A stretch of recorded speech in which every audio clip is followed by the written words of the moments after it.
13 November বৃহস্পতিবার দুপুর 2:43। CNG autorickshaw ভাড়া করে রাজধানীর শনির আকড়া নিজ বাসায় নিয়ে আসে শামীমা। 5 মিনিটের মধ্যে প্রেমিক জরেজুল ইসলামকে নিয়ে সেই সিএনজিতে বেরিয়ে পড়েন। সঙ্গে 2টি ড্রামের ভেতর রংপুরের ব্যবসায়ী আশরাফুল ইসলামের খণ্ডিত মরদেহ।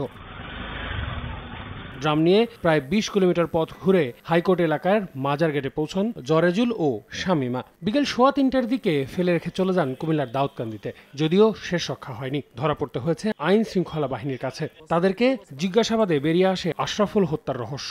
জব্দ করা হয়েছে বিভিন্ন আলামত।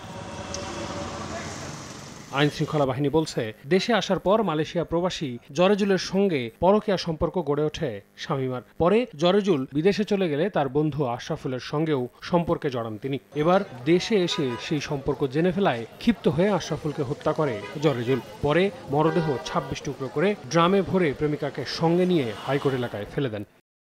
এর আগে শুক্রবার সকালে আশরাফুল হত্যায় জরেজুলকে আসামি করে শাহবাগ থানায় মামলা করেন নিহতের বোন। আর আমিন তুষার, সময় সংবাদ, ঢাকা।